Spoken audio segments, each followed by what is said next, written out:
అటు స్టేట్ ఎన్నికల కమిషన్ ఇచ్చిన నోటిఫికేషన్ పై హైకోర్టు స్టే ఇచ్చింది. విచారణకు 4 వారాలకు వాయిదా వేసింది. ఇక హైకోర్టు తీర్పుతో బీసీ సంఘాలు భగ్గుమంటున్నాయి. రేవంత్ సర్కార్ బీసీలను మోసం చేసిందని విపక్షాలు ఆరోపించాయి. సీఎం రేవంత్ తో సమావేశమై నెక్స్ట్ ఏం చేయాలన్న దానిపై చర్చించారు మంత్రులు. ఇక బీసీ రిజర్వేషన్లపై ప్రభుత్వం అసలేం చేయబోతోంది, బీసీ సంఘాల కార్యాచరణ ఏంటి, స్థానిక సంస్థల ఎన్నికలు అసలు ఇప్పట్లో జరిగే అవకాశం ఉందా లేదా, ఇదే విషయంపై ఎడిటర్ భరత్ తో అనాలిసిస్ చేద్దాం. ఎస్ భరత్. ఎస్ రెహనా, మీరు ఇంతకుముందు ఒక చదివారు 4 వారాలు కాదు 6 వారాలు వాయిదా పడింది. ఓకే, సో 6 వీక్స్ 4 వారాలు గవర్నమెంట్ కు రిప్లై ఇవ్వాలి, గవర్నమెంట్ కౌంటర్ దాఖలు చేయాలి పిటిషనర్ దాని మీద. ఇంకో 2 వారాలు మళ్ళా ఎవరైతే పిటిషనర్ ఉన్నారో దానికి రిజైండర్ ఇవ్వాలి. సో 6 వారాల తర్వాత హియరింగ్ అంటే నవంబర్ 25 వరకు. ఇప్పుడు 3 ఆప్షన్స్ ఉన్నాయి ప్రభుత్వం ముందు. ఫస్ట్ ఆప్షన్ ఒకటి, సుప్రీంకోర్టుకి వెళ్లి స్టే వెకేట్ చేయించడం. ఎందుకంటే ఇప్పుడు తెలంగాణ హైకోర్టు ఇచ్చింది మధ్యంతర ఉత్తర్వులు మాత్రమే, పూర్తి జడ్జిమెంట్ ఇవ్వలేదు.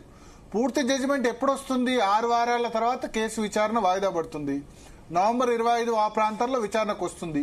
వచ్చిన తర్వాత 30 మంది పిటిషనర్లు ఉన్నారు, 30 మంది ఆ లాయర్ల ఆర్గ్యుమెంట్స్ వినాలి. దానికి కనీసం 3-4 రోజులు పడుతుంది.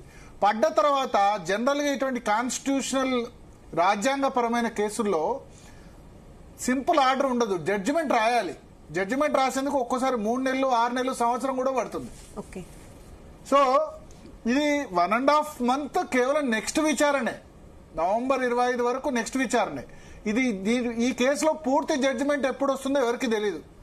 నా ఉద్దేశం ఏంటంటే హీన పక్షాన కనీసం 3-4 నెలల పాటు హైకోర్టులో ఈ కేసు తేలదు. ఎందుకంటే వాళ్ళందరూ ఆర్గ్యుమెంట్స్ విని జడ్జిమెంట్ ఇచ్చేందుకు 3 మంత్స్ అంటే జనవరి వరకు కూడా ఈ కేసు తేలదు. ఇప్పుడు ప్రభుత్వం ఏం చేయాలి? ఫస్ట్ ఆప్షన్ ఈ హైకోర్టులో అయ్యేంత వరకు వెయిట్ చేయాలి, ఎలక్షన్ కండక్ట్ చేయకుండా. రెండవది సుప్రీంకోర్టుకి వెళ్లి స్టే వెకేట్ చేయించాలి. హైకోర్టు ఇట్లా ఇంట్రీమ్ ఆర్డర్ ఇచ్చింది, స్టే వెకేట్ చేయించమని సుప్రీంకోర్టుని అడగాలి. కానీ సుప్రీంకోర్టు ఓకే చేస్తుందా చేయదో చెప్పలేం. స్టే వెకేట్ మేము చెయ్యం అని కూడా అనొచ్చు. అంటే ఇంకా సుప్రీంకోర్టులో ఆప్షన్ పోయినట్టే కదా. ఇప్పుడు గ్రూప్ 1 విద్యార్థులు single judge bench the division bench లో ఛాలెంజ్ చేశారు. డివిజన్ బెంచ్ లో ప్రభుత్వానికి అనుకూలంగా టీఎస్పీఎస్సీకి అనుకూలంగా వచ్చింది. రాగానే సుప్రీంకోర్టు పోతే సుప్రీంకోర్టు కూడా సేమ్ అదే ఉంది. ఇప్పుడు సుప్రీంకోర్టు కనుక స్టే వెకేట్ చేయని పక్షంలో ఇంకా ద్వారాలు మూసుకుపోయినట్టే, ఆల్మోస్ట్ 42% రిజర్వేషన్. సో సుప్రీంకోర్టుకు వెళ్లాలా వద్దా రాష్ట్ర ప్రభుత్వం ముందున్న ఆప్షన్.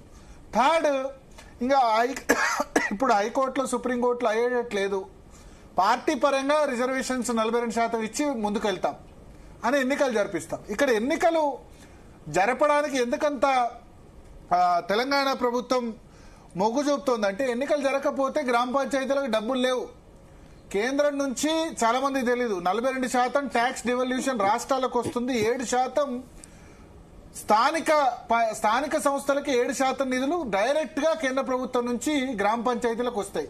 రాష్ట్ర ప్రభుత్వాలు దమ్మిడి రూపాయి కూడా పంచాయతీలకు ఇవ్వట్లే. పంచాయతీలు గ్రామ పంచాయతీలకు మనం కట్టే హౌస్ పన్ను, జిహెచ్ఎంసీ లాంటివి అంటే పెద్దవి, ప్రాపర్టీ ట్యాక్స్ ద్వారా వస్తుంది. గ్రామ పంచాయతీలకు డబ్బులు ఎక్కడివి? వాళ్ళు వీధి దీపాలైనా లేకపోతే మోర్లు సాఫ్ చేసుడైనా ఇవన్నీ ఎక్కడి నుంచి డబ్బులు వస్తున్నాయి? కేంద్ర ప్రభుత్వం డైరెక్ట్ గా ఫైనాన్స్ కమిషన్ డివల్యూషన్ ద్వారా 7% నిధులు, కేంద్రానికి వచ్చే నిధుల్లో 7% ఇస్తున్నాయి. ఇవ్వడం వల్ల ఆ విధంగా జరుగుతోంది. సో ఇప్పుడు ఎన్నికలు నిర్వహించకపోతే ఆ డబ్బులు రావు, ఇవ్వట్లేదు, ఆల్రెడీ ఆపేసింది. పంచాయతీల దగ్గర పైసలు లేవు, రాష్ట్ర ప్రభుత్వం దగ్గర పైసలు లేవు, కరెంటు బిల్లులు కట్టడానికి కూడా పైసలు లేని పరిస్థితి.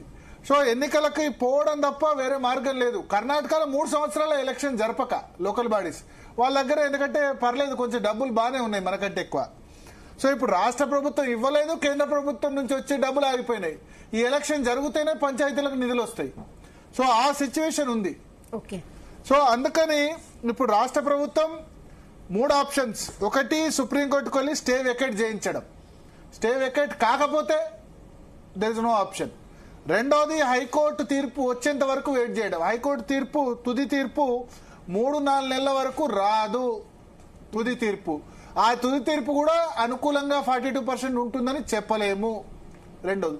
మూడోది, ఇక హైకోర్టులో ఇట్లా ఉండని 42% ఇక పంచాయతీ రాజు ఎన్నికలకు మనం యాజ్ యూజువల్ గా పోదాం అని పోవడం, అది థర్డ్ ఆప్షన్. ఈ 3 ఆప్షన్స్ మనకి ప్రభుత్వం ముందు కనిపిస్తున్నాయి. ఏ ఆప్షన్ వైపు మొగ్గు చూపుతుందో చూద్దాం. మనతో పాటు చర్చలో వి ప్రకాష్ గారు, బీసీ మేధావి,